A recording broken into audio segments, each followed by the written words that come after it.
الله والصلاة والسلام على سيدنا محمد وعلى آله وأصحابه أجمعين.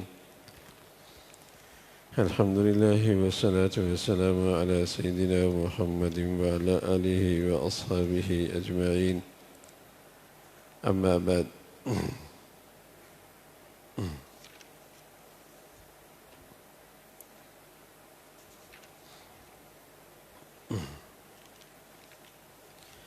عن بريدة رضي الله تعالى عنه قال رسول الله صلى الله عليه وسلم بشر المشائين في الظلم إلى المساجد بالنور التام يوم القيامة.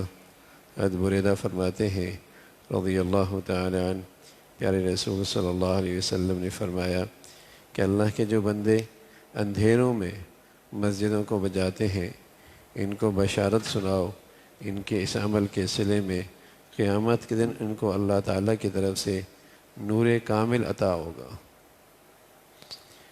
رات کے اندھیروں میں نماز کے لیے پابندی سے مسجد میں جانا بلا شبہ ایک بڑا مجاہدہ ہے اور اللہ تعالیٰ کے ساتھ سچے تعلق کی دلیل ہے۔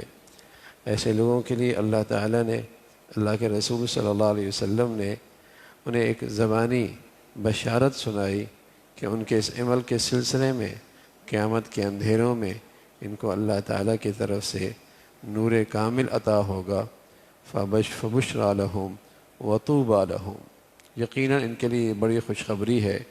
رات کے اندھیروں میں فجر کی نماز بھی ہے اور رات کے اندھیروں میں عشاء کی نماز بھی ہے، اور جو آدمی اہتمام کے ساتھ مسجد میں جانے کا عادی ہے اور اس کا اہتمام کرتا ہے، تو پیارے رسول صلی اللہ علیہ وسلم نے اسے یہ خوشخبری سنائی ہے کہ اسے کل قیامت میں نور تام نصیب ہوگا۔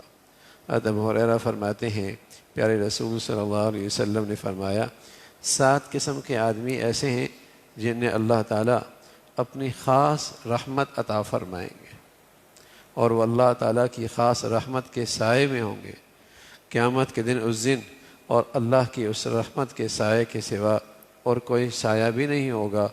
ان میں ایک عادل اور منصف حکمران ہے، اور اس کے ساتھ ساتھ دوسرا وہ جوان اور وہ خوش نصیب جوانی ہے جس کا نشو و نما اللہ کی عبادت میں ہو، یعنی اس کی جوانی یوں پروان چڑھ رہی ہو کہ وہ اللہ کا فرما بردار ہو، اور جوانی کی غفلتوں سے وہ محفوظ ہو۔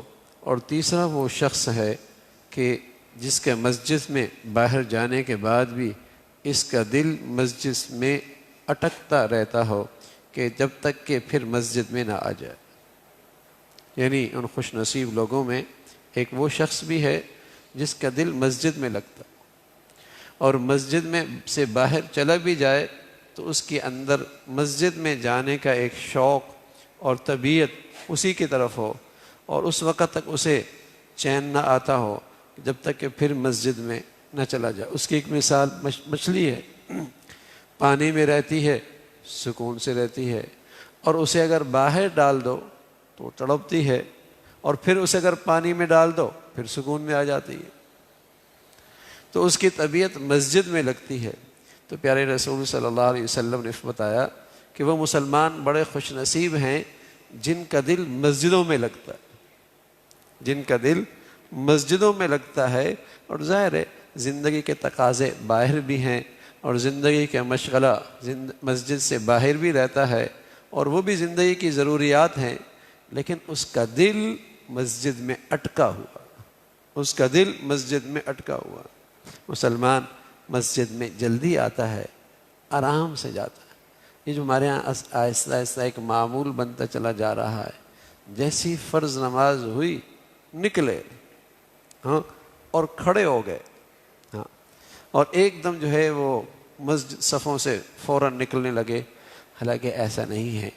فرض نماز کے بعد دعائیں قبول ہوتی ہیں، پھر فرض نماز کے بعد کچھ مسنون اذکار ہیں، تیسرا کلمہ ہے، چوتھا کلمہ ہے، آیت الکرسی ہے۔ اگر دعا نہیں بھی مانگ رہا تو ان اذکار کا اہتمام کر رہا۔ پھر اس انداز سے مسجد سے نکلنا چاہیے کہ صفوں میں جو دوسرے لوگ مشغول ہیں ان کو حرج نہ ہو۔ اگر اتنی جلدی ہوتی ہے تو پھر آدمی کسی کونے پہ کھڑا ہو، تاکہ دوسروں کے لیے جسے کہیں کہ انتشار کا باعث نہ بنے، انتشار کا باعث نہ بنے۔ تو مسجدوں میں دل لگنا اور طبیعت کا لگنا یہ ایمان والوں کی نشانی ہے، یہ ایمان والوں کی نشانی ہے کہ ان کا دل مسجد میں لگتا ہے۔ تو پیارے رسول صلی اللہ علیہ وسلم نے ایسے لوگوں کے لیے یہ خوشخبری سنائی ہے کہ انہیں اللہ تعالیٰ اپنا خاص سایہ عطا فرمائیں گے، اور سایہ بھی اس دن عطا فرمائیں گے جس دن سوائے اللہ کے اس رحمت کے سائے کے اور کوئی سایہ نہیں۔ لوگ پریشان حال ہوں گے اور گرمی کی شدت اور اس کی ایک انتہا ہوگی، اور یوں سمجھیے جیسے کہ یہ سورج قریب ہوتے ہوتے ہوتے سوا نیزے کے قریب ہو جائے گا۔ اب بتائیے گرمی کی شدت کا کیا عالم ہوگا۔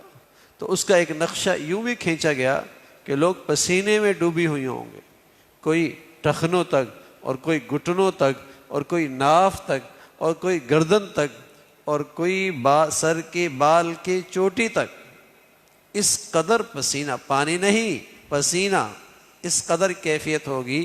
لیکن وہ لوگ کتنے خوش نصیب ہوں گے جن کا دل مسجد میں لگتا ہے، وہ اللہ کی خاص رحمت کے سائے میں ہوں گے، وہ اللہ تعالیٰ کی خاص رحمت کے سائے میں ہوں گے، جن کی طبیعت اور جن کی زندگیوں میں اہتمام ہے اللہ کے گھروں میں آنا، اور اللہ کے گھروں میں ان کا دل کا لگنا، اور انہیں اللہ کے گھر میں سکون کا ملنا، یہ ان کی ایمان کی نشانی ہے، اور ان کے لیے یہ خاص مقام ہے۔ اللہ تعالیٰ ہمیں اپنے گھروں سے تعلق ہمیشہ نصیب فرمائے، اور اسی کے ساتھ زندگی ہو، اور اسی طرح کی زندگی کے ساتھ ہمارا خاتمہ ہو۔ اللہ عمل کی توفیق نصیب فرمائے۔ اللہم لک الحمد کلہ ولک الشکر کلہ، اللہم اعنا علی ذکرک و شکرک و حسن عبادتک، اللہم اعنا علی ذکرک و شکرک و حسن عبادتک، نستغفر اللہ و نتوب الیک، نستغفر اللہ و نتوب الیک، سبحان ربک رب العزة عما یصفون وسلام علی المرسلین والحمد للہ۔